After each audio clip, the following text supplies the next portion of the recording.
sesama siswa SMP Negeri 4. Saya ingin memberikan apresiasi kepada Ibu Okta karena pembelajaran yang telah diberikan kepada kami selama ini. Pembelajaran Ibu Okta memberi kami bekal yang baru, yaitu di mana kami belajar menjadi seorang pemimpin, berani menyampaikan pendapat dan berpikir kritis. Terima kasih. Salam Merdeka Belajar.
terima kasih.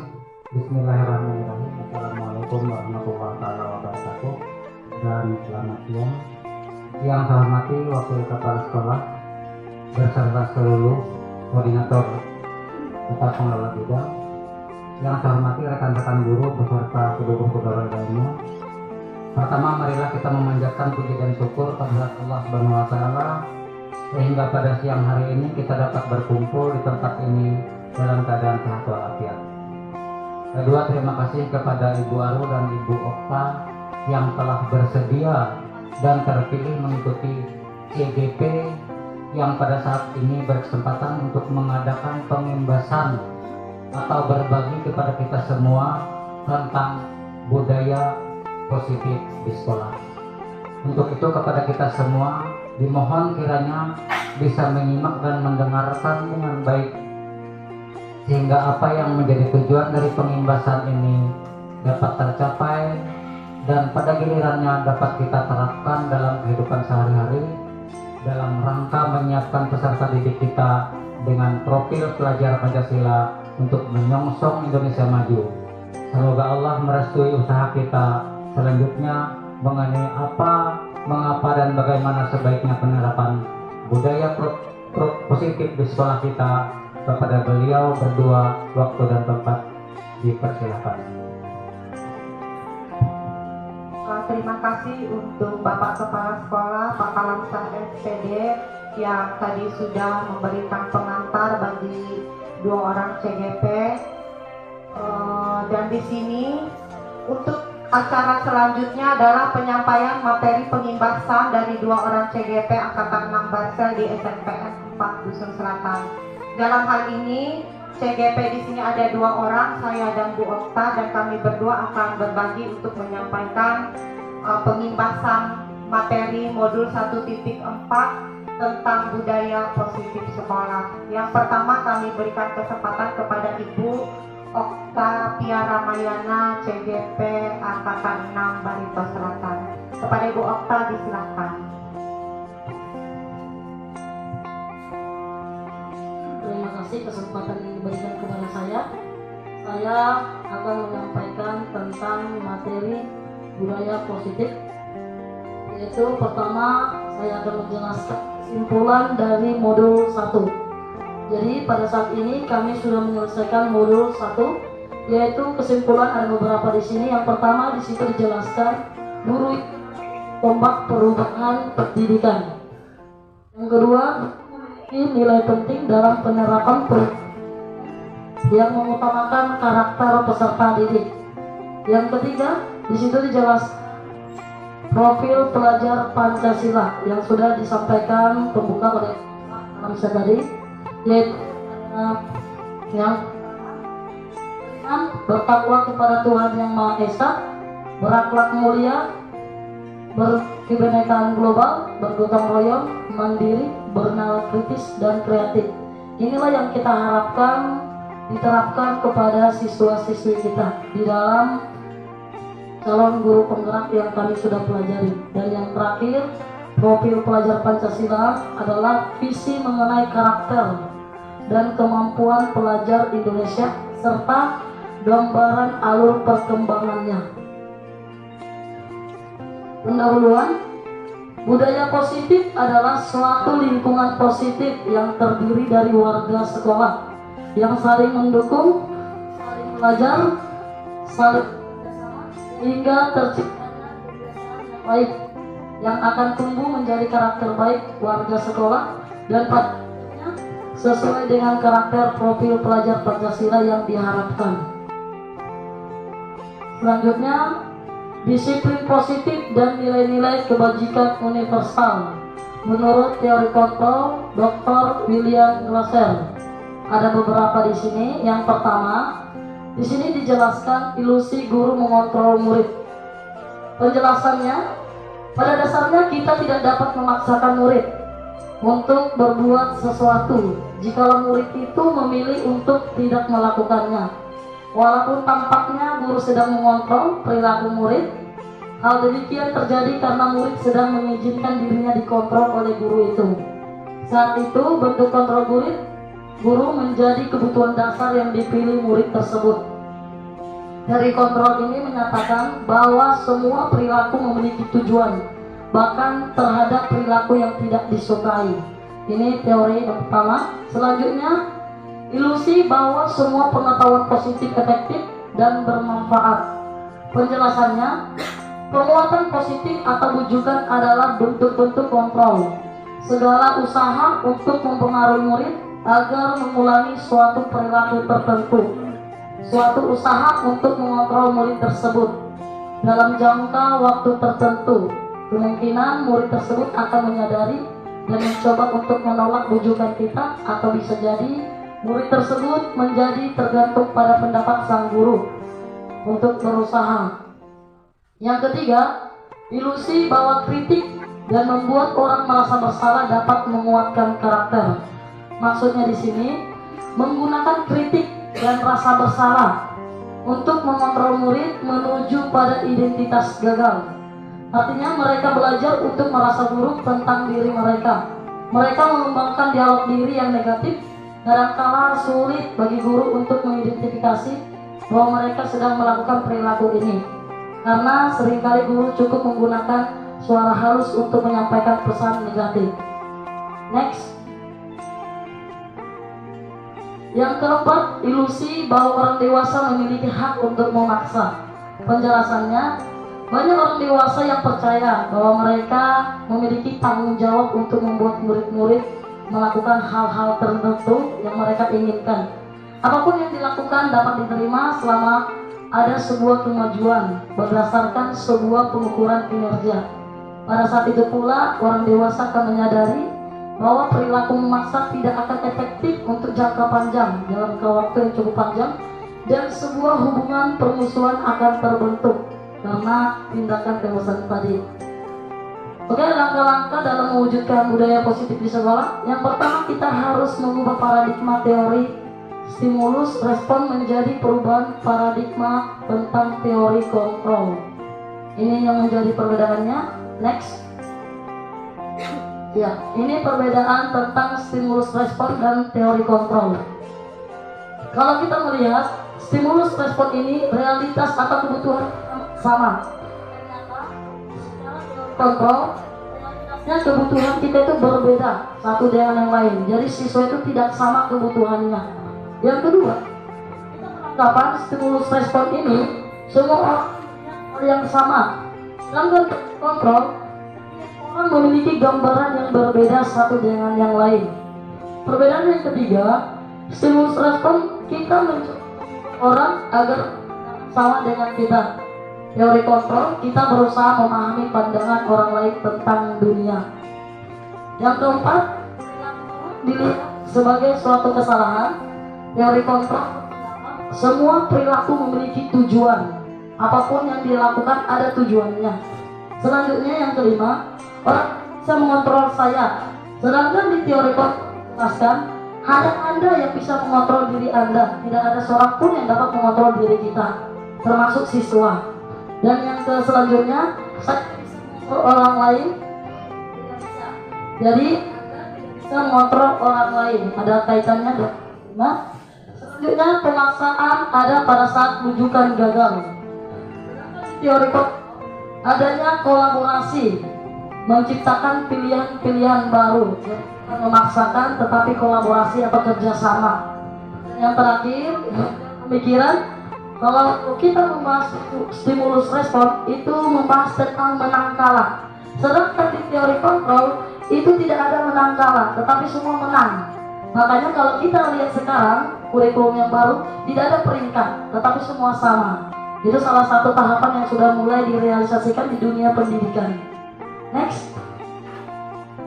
Yang kedua yang kita lakukan yaitu menerapkan disiplin positif.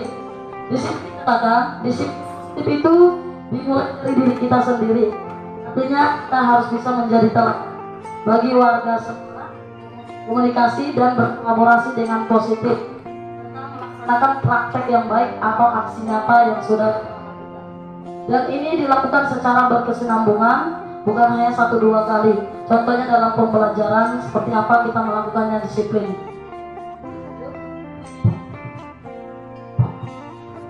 Yang ketiga, kita memahami 5 kebutuhan dasar manusia. Yang pertama, kebutuhan untuk bertahan hidup. Penguasaan atau pengakuan atas kemampuan. Yang ketiga, adanya kebebasan, yaitu kebutuhan akan pilihan. Setiap siswa bebas untuk memilih apa yang dia inginkan atau kebutuhan dia. Dan yang keempat, kesenangan. Kita tahu ketika kita mengajar pasti ada salah satu siswa yang selalu mengambil cari-cari perhatian, itulah kesenangan dia. Jadi kita harus bisa mengetahui, memahami kebutuhan dia. Seperti itu. Dan yang terakhir, cinta sayang rasa diterima. Ini pengalaman saya ketika mengajar itu. Mungkin Bapak Ibu juga ada melihat sekali siswa kita itu ketika dia cari-cari perhatian, ada kemungkinan di tengah-tengah keluarga dia tidak mendapatkannya, sehingga dia berusaha mendapatkan dari Bapak Ibu guru. Dan ini dapat kita lihat dalam pembelajaran sikap dia. Lanjut. Yang membangun kesadaran. Dalam hal ini akan dijelaskan oleh Ibu Ari.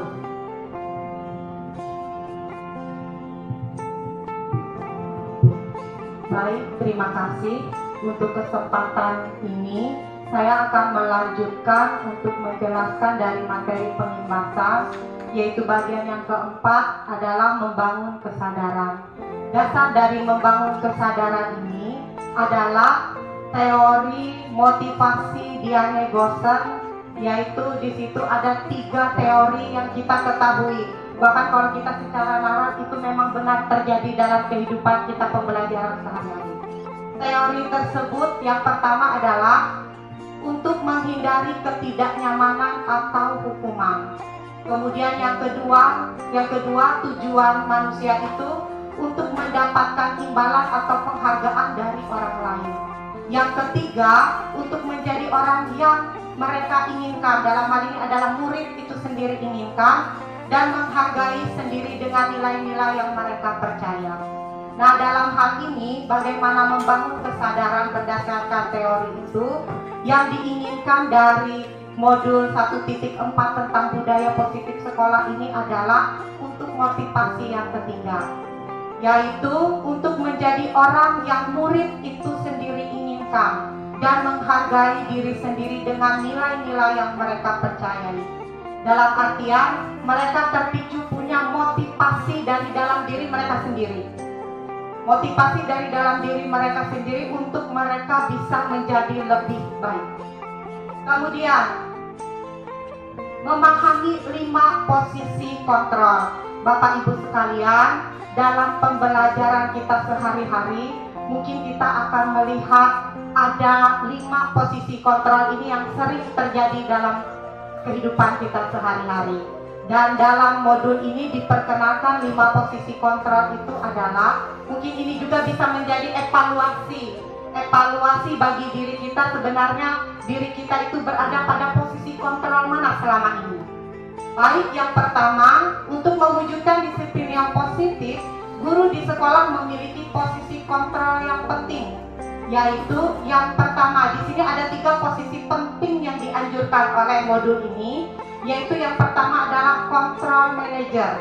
Control manager ini guru membimbing mengembalikan tanggung jawab pada murid tersebut agar mereka termotivasi dari dalam dirinya sendiri, bertanggung jawab atas masalah yang terjadi dengan dirinya sendiri, serta mereka mempunyai solusi tersendiri untuk masalahnya.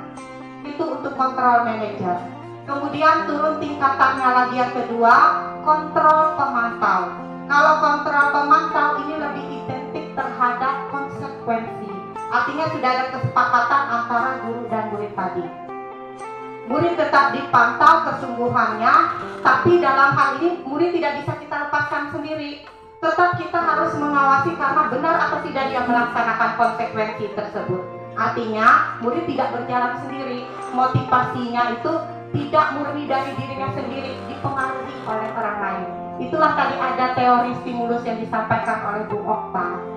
Kemudian yang ketiga itu adalah kontrol teman. Murid merasa senang dan akrab dengan guru tapi akan membuat murid tersebut menjadi ketergantungan. Dia bisa melaksanakan pembelajaran dengan baik kalau dia bersama dengan guru yang dia senangi tersebut. Lepas daripada itu, dia tidak melaksanakan seperti bersama dengan guru yang dia senangi. Mungkin ada salah satu siswa kita juga seperti itu.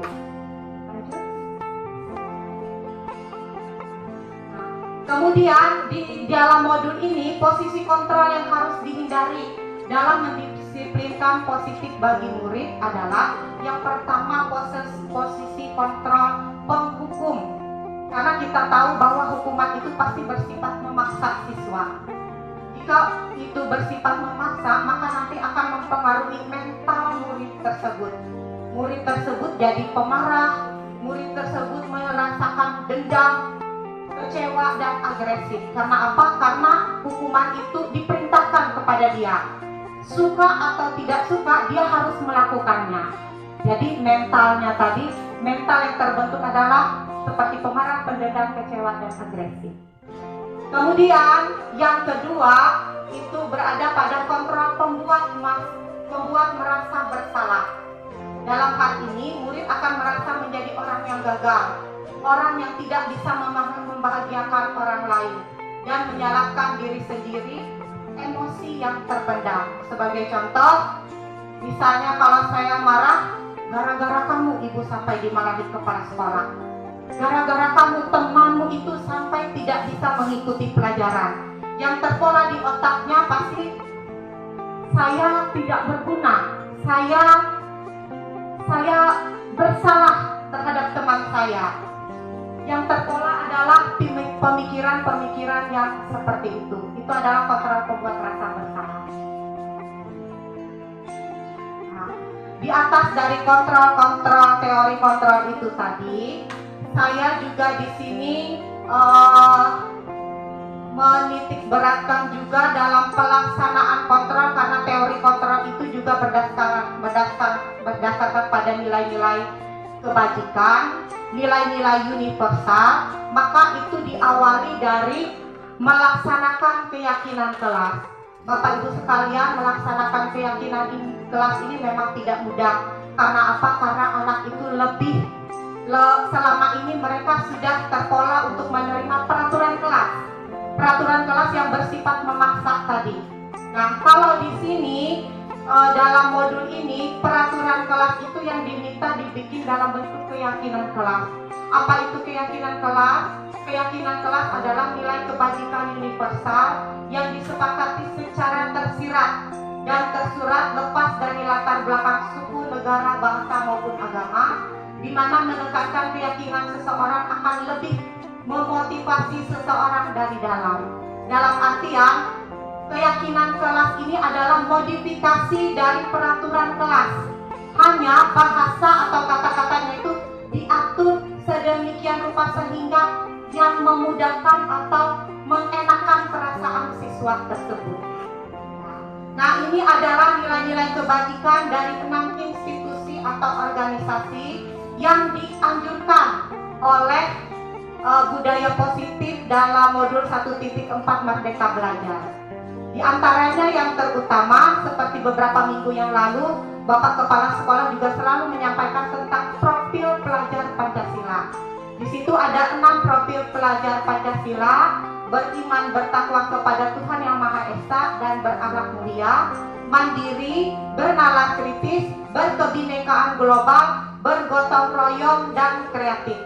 Dalam hal ini, kepada siswa saya coba di kelas, kalau mereka ini masih merasa ini lebih umum, saya memberi pilihan lain, karena di situ ada 6 pilihan, yaitu tadi dari IBO Primary Years, kemudian 9 pilar karakter, kemudian petunjuk seumur hidup dan keterampilan hidup, dan 7 kebajikan esensial. Mereka memilih dari ini.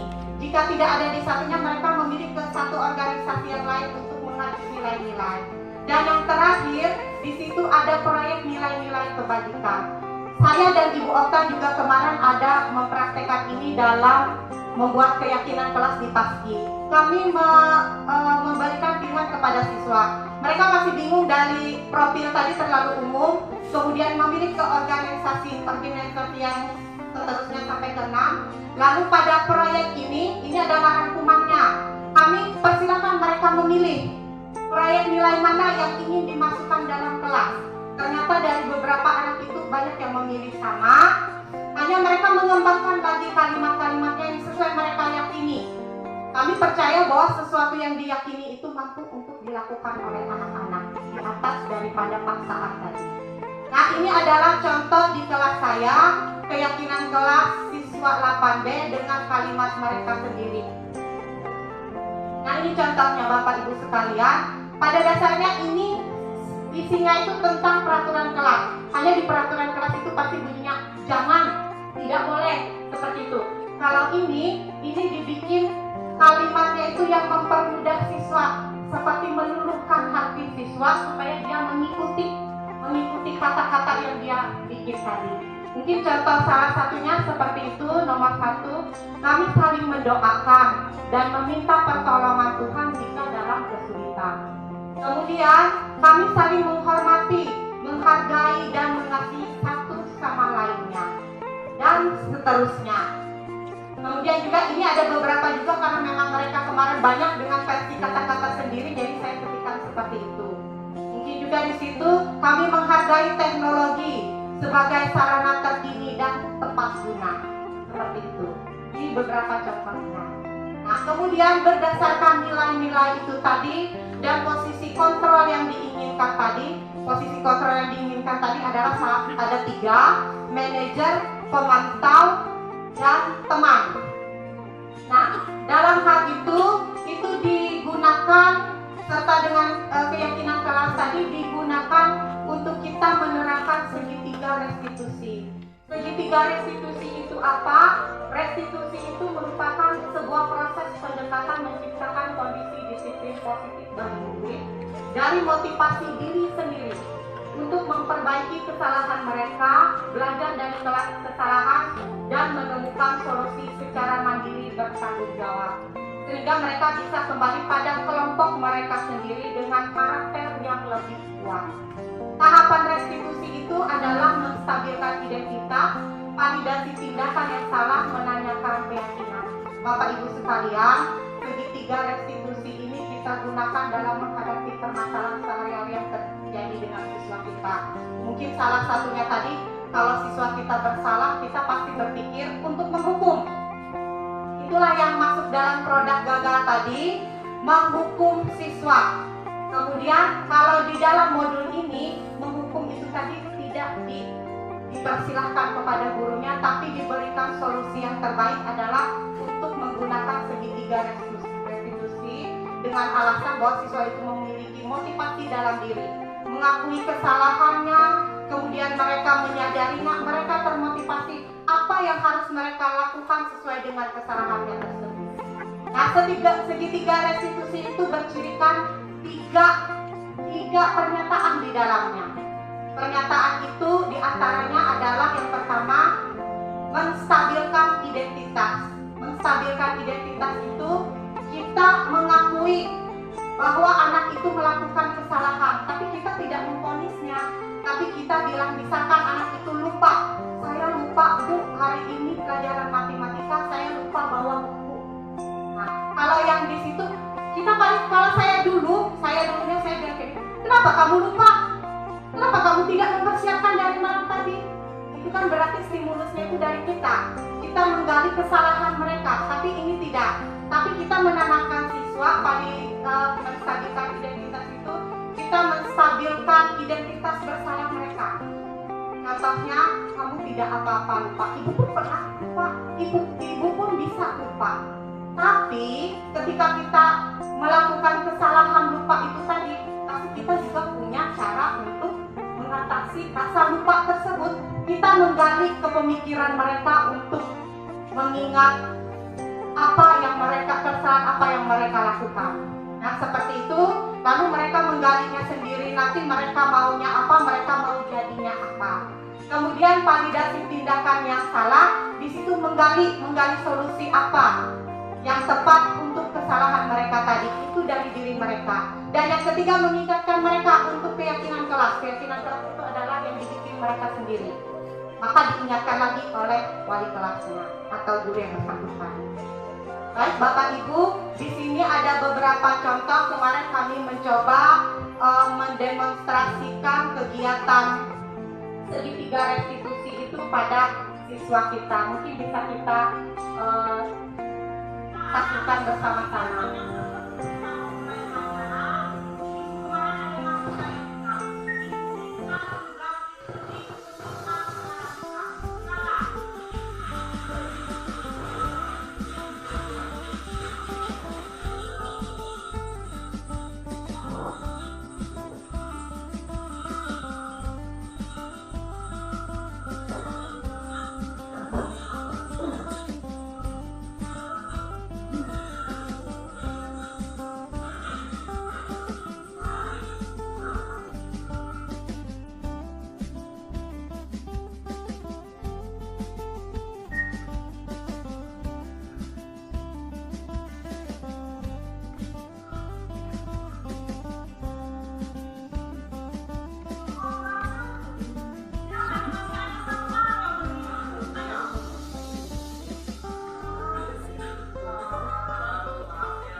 Nah, itulah Bapak Ibu kurang lebihnya segitiga restitusi yang saya coba. Dan lebihnya seperti itu, mungkin tidak terlalu pas, tapi saya berusaha bagaimana menerapkan itu. Memang sangat tidak mudah, tapi saya mencoba di dalam hal tertentu mungkin itu diperlukan, dan mungkin dalam hal lainnya juga kita bisa menyesuaikan dengan posisi kontrol lainnya. Di sini juga ada beberapa video 4 final 5 posisi kontrol yang diharapkan. Mungkin Bapak Ibu juga bisa menyimaknya sebentar.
Ada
Itu tadi Bapak Ibu sekalian, ada 5 posisi kontrol yang diperagakan oleh 1 orang guru dan 1 orang siswa dalam posisi kontrol yang berbeda-beda. Mungkin berdasarkan itu, baik saya maupun Bapak Ibu sekalian ada berada di posisi di dalamnya. Namun di atas semua itu, saya juga mengakui saya masih belum bisa mencapai maksimal untuk posisi manajer. Tapi dalam kenyataannya nanti mungkin kita bisa secara perlahan-lahan konsisten pembiasaan untuk bisa melaksanakannya bersama-sama seperti video singkat yang kita tonton tadi. Dan untuk ini ada juga 1 buah demonstrasi dari CGP Oktavia Ramayana. Sudah.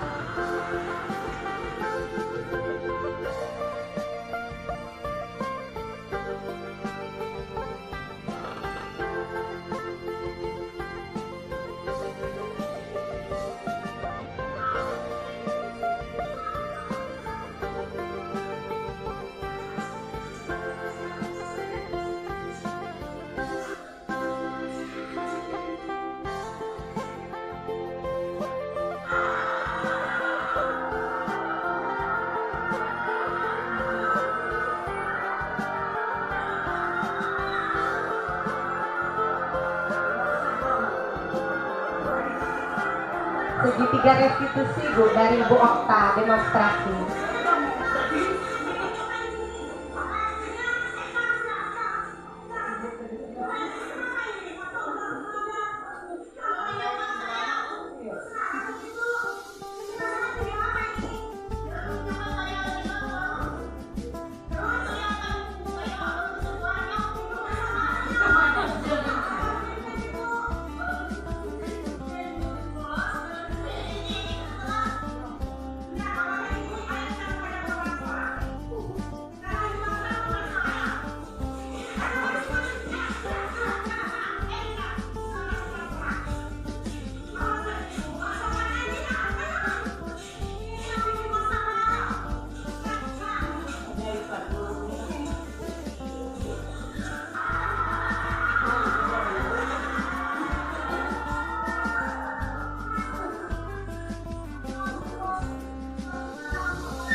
Kepala sekolah ini Bu. Acting kepala sekolah.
beli oh iya nak kamu ada uang ya nak kamu bantuan gitu ya itu Ya, baik, itulah demonstrasi segitiga restitusi yang didemonstrasikan oleh Ibu Okta. Kami rasa untuk penyampaian materi pengimbasan budaya positif sekolah sudah kami sampaikan, dan untuk acara selanjutnya adalah sesi tanya jawab dari Dewan Guru sekalian. Untuk ini kami persilakan kepada Bapak Ibu Dewan Guru sekalian jika ada yang ingin ditanyakan berkaitan dengan materi budaya sekolah. Terima kasih, dipersilakan. Silakan.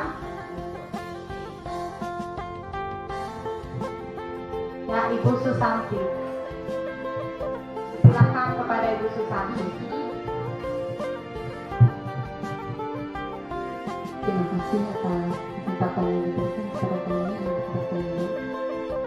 Tadi saya ada mendengar tentang penjelasan yaitu tentang kontrol guru ya. Ada 5 tadi ya, salah.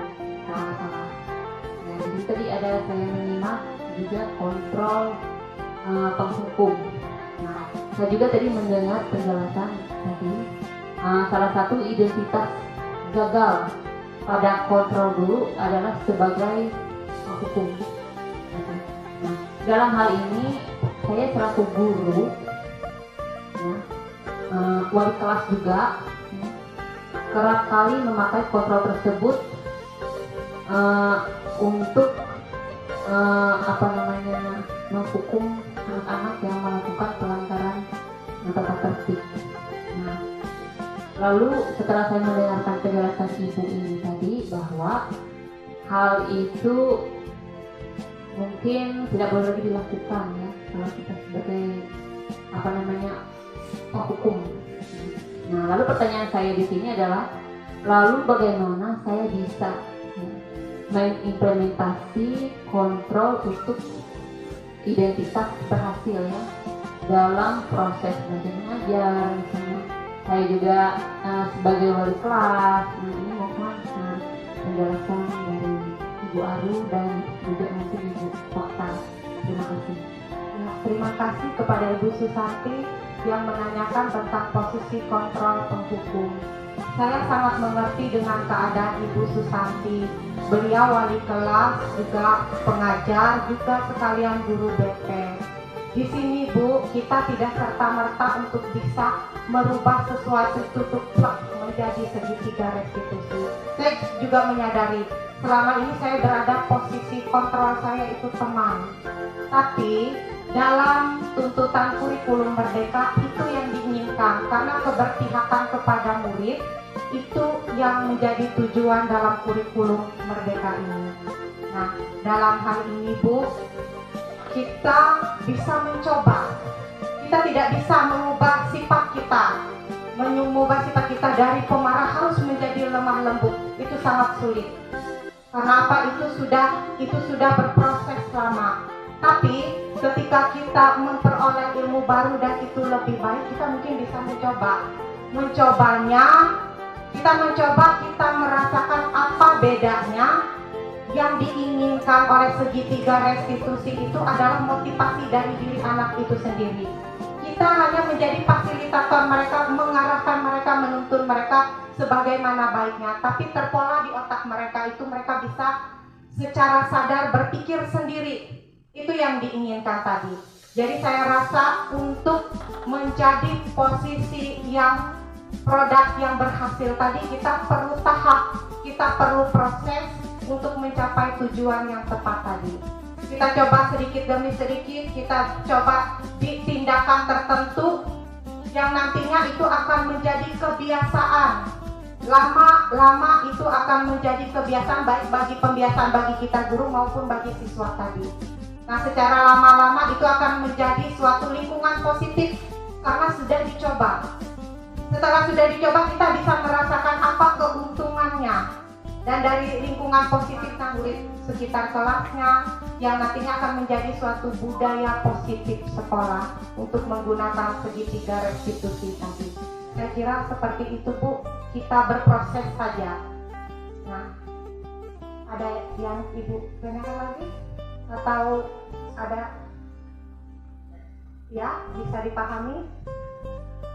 Ya, kemudian ya, sambil jalan Bu, saya juga mencoba, kita sama-sama mencobanya. Ya, kemudian dipersilakan lagi kepada teman-teman, Ibu Bapak Guru yang lainnya, jika ada yang ingin ditanyakan. Oh ya, Bu Bina, silakan Bu.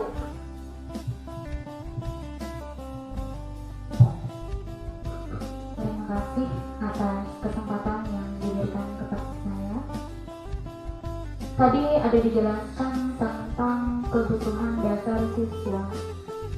Jadi saya ingin bertanya, menurut pendapat Ibu Okta dan Ibu Aru, bagaimana kita sebagai guru itu dapat memahami kebutuhan dasar dari siswa tersebut?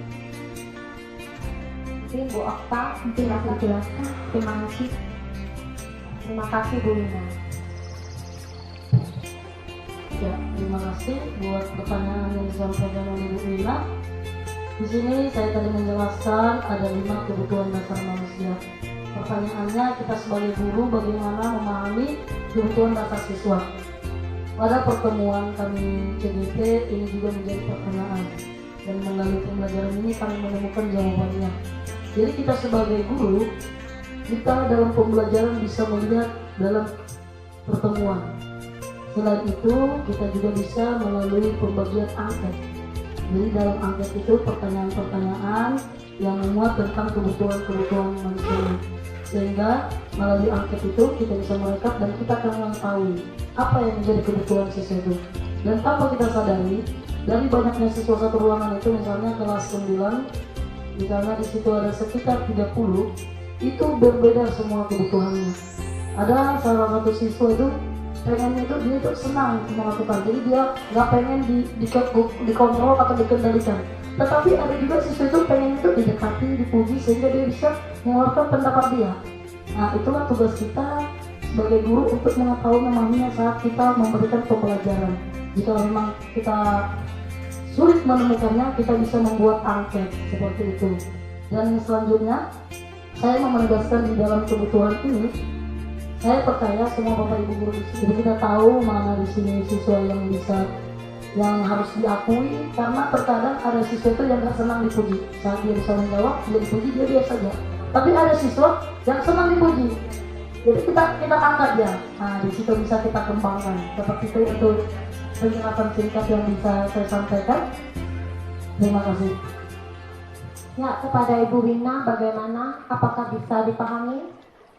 Ya, masih diberikan kesempatan bagi Bapak Ibu guru lainnya yang ingin bertanya. Disilakan.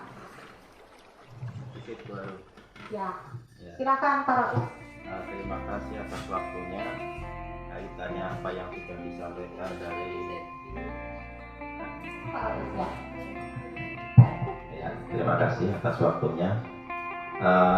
Apa yang sudah disampaikan oleh Ibu Aru dengan Ibu Okta kaitannya dengan proses pembelajaran, karena kita semua di sini adalah tenaga pengajar.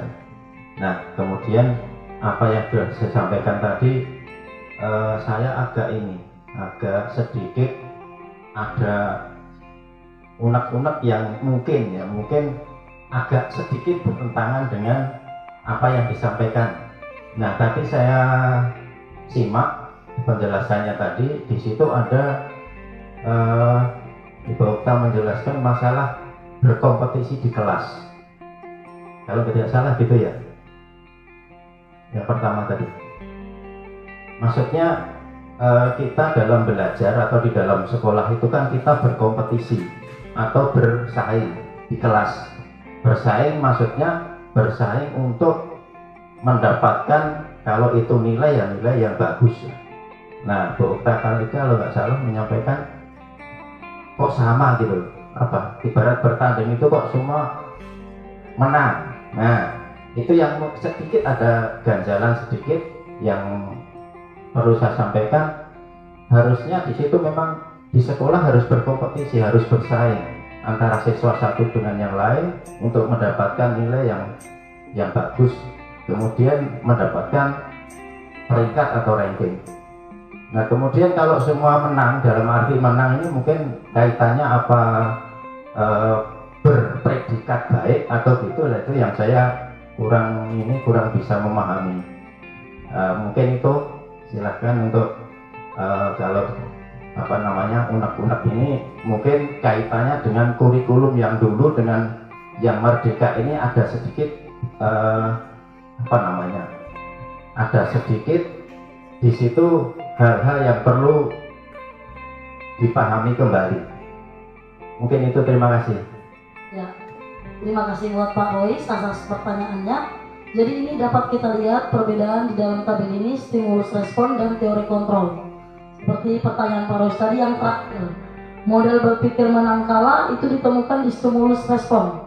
Sedangkan di teori kontrol itu model berpikir menang-menang. Maksudnya di sini bukan berarti tidak ada kompetensi ya, bukan. Maksudnya di sini setiap anak itu memiliki kemampuan yang berbeda-beda. Contohnya, satu siswa itu ada yang sukanya matematika, dia menang dalam hal itu, gitu dia. Ada juga anak yang sukanya di IPA, dia menang dalam hal itu. Jadi semua itu menjadi pemenang pada awalnya, sesuai dengan minat bakatnya masing-masing, sesuai dengan kesenangan dia. Bukan berarti kita berpacu kepada teori ini. Jadi teori kontrol ini jelaskan semua itu berpikir tentang menang, gitu, menjadi kepala, seperti itu. Makanya kami calon guru penggerak ini persiapkan jadi kepala, bukan menjadi ekor, seperti itu Pak. Jadi siswa itu juga dilatih. Makanya sering sekali saya bilang kepada siswa itu, bagaimana mereka itu boleh menggali kemampuan mereka. Coba kita lihat siswa kita yang dalam akademik dia rendah, tetapi dalam bahasa dia luar biasa. Dia lomba atletik bisa, tapi matematika dia tidak bisa. Contohnya Marsando, dia salah satu atletik tolak peluru. Padahal di pelajaran jujur saja BKM dia kurang.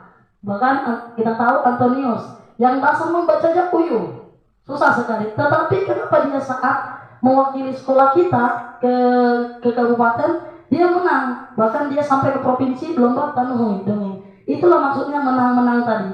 Kita melatih semua siswa itu untuk menjadi pemenang. Kita gali dia. Makanya tugas kita sebagai guru bukan hanya mengharapkan apa yang kita sampaikan semua disukai, bukan. Kita lihat di mana kebutuhannya tadi itu. Itu dia. Itu yang bisa saya sampaikan buat Pak Rois. Jika memang ada tanggapan atau kekurangan bisa disampaikan. Terima kasih Pak. Bagaimana Pak Rois? Bisa dipahami? Bisa. Oke, terima kasih. Ya. Ya. Baik, ada yang ditanyakan lagi? Akhirnya terima kasih Ibu, sangat bermanfaat bagi saya, lebih khusus bagi saya. Kalau Bapak Ibu guru yang lain sudah bisa, saya yang belum bisa ini saya lihat. Dan saya akan berusaha dari besok tolong sebelah kiri Sekolah. Untuk pengimbasan hari ini kami kira cukup sampai di sini dan kami berharap semoga ini bisa bermanfaat bagi selanjutnya, terutama perubahan pendidikan di sekolah kita untuk bisa menciptakan lingkungan positif yang baik dan pada akhirnya nanti akan menjadi budaya sekolah yang baik.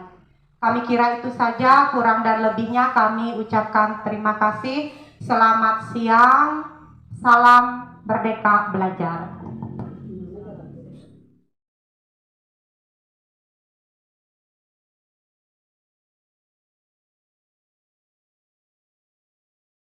Baik, sebelumnya perkenalkan, nama saya Kalamsah, SPD, Kepala SMPN 4 Negeri Dusun Selatan. Saya sangat mengapresiasi dan mendukung sekali kegiatan pengimbasan modul 1.4 budaya positif di sekolah. Terlebih setelah saya melihat anak menjadi semakin dekat, semakin akrab, dan semakin senang dengan cara pembelajaran CGP, terutama karena pola pikir, pola sikap, dan pola tindak yang berpihak kepada mereka. Untuk itu saya berharap kegiatan ini nantinya tidak berhenti hanya sampai di sini saja, tetapi terus diimplementasikan. Seraya meminta kepada CGP untuk mengajak, membimbing dan dampingi seluruh warga SMP Negeri 4 Dusun Selatan. Semoga mereka terinspirasi dan termotivasi untuk mengikuti jejak langkah CGP. untuk berbuat yang sama demi meraih hasil yang maksimal, demi anak kita dan terwujudnya profil pelajar Pancasila. Untuk itu, hidup CGP SMP Negeri 4 Dusun Selatan. Terus semangat, terus berkarya, dan tebarkan selalu kebaikan.